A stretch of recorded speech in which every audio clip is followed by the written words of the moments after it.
많은 분들이 잘못 알고 있었던, 저 역시도 틀린 방법으로 시도해서 실패할 수밖에 없었던 올바르게 간헐적 단식을 하는 방법에 대해서 이야기하는 시간을 가져보겠습니다.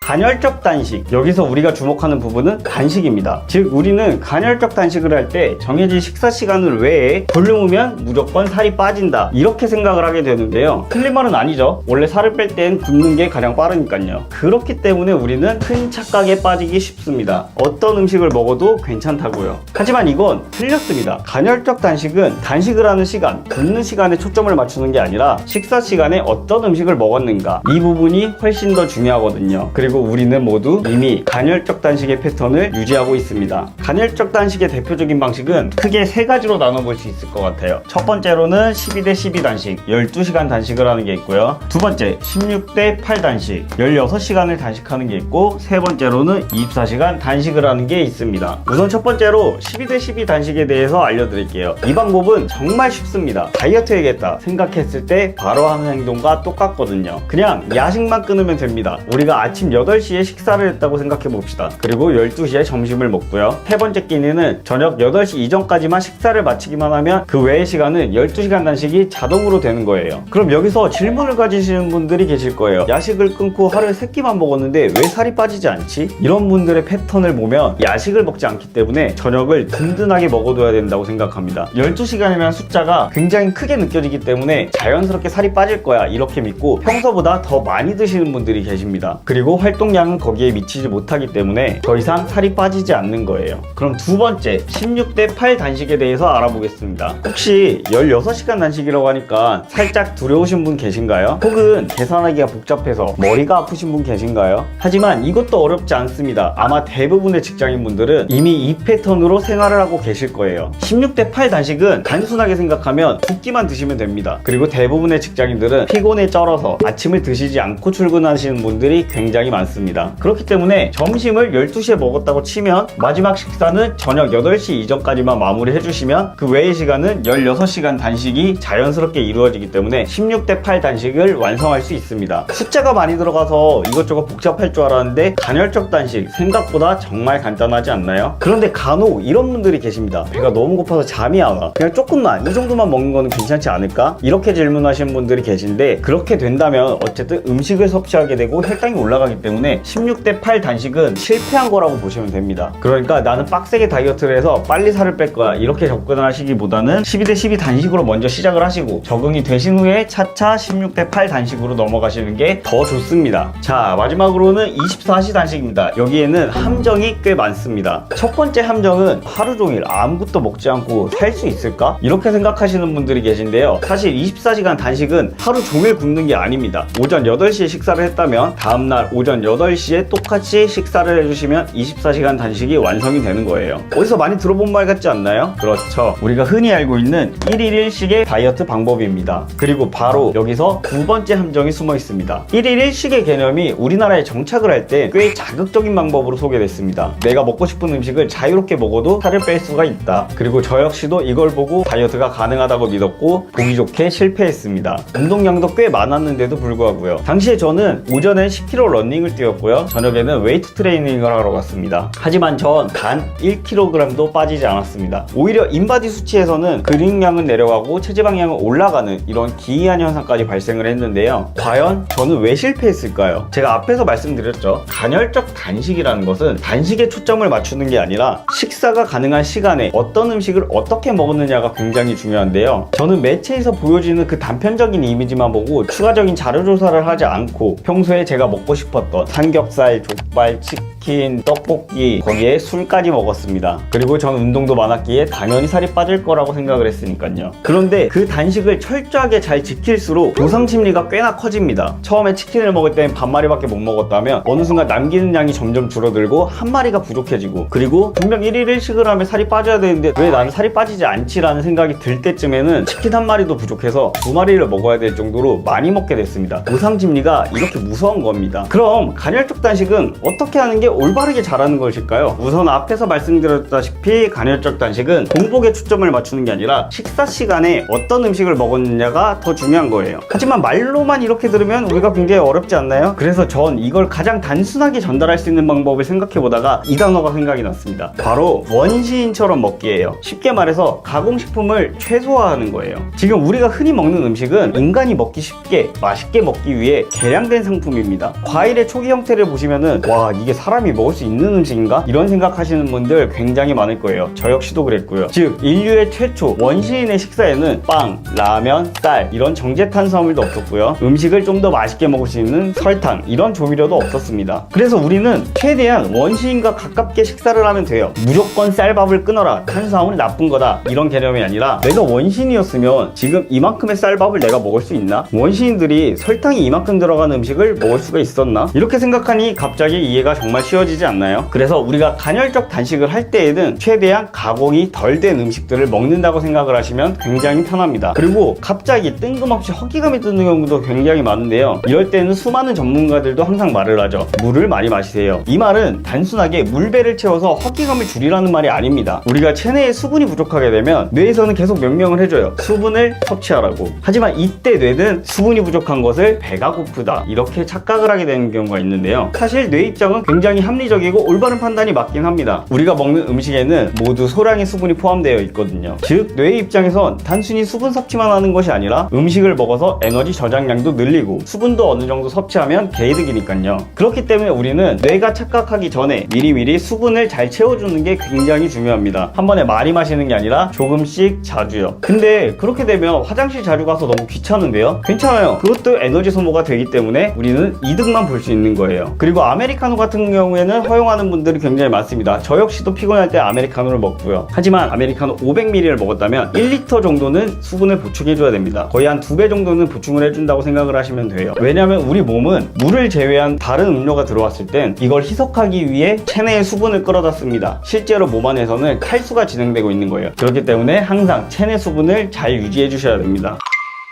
자, 오늘은 이렇게 간헐적 단식에 대해서 알아보는 시간을 가졌습니다. 혹시 여러분들도 저처럼 간헐적 단식을 잘못 이해해서 고생은 고생대로 하고 음식에 대한 욕구만 늘어나서 이전보다 훨씬 더 많은 살이 찌진 않으셨나요? 그런 분들에게 저의 경험이 도움이 되었으면 정말 좋겠습니다. 그럼 다음 영상으로 인사드리겠습니다. 화이팅!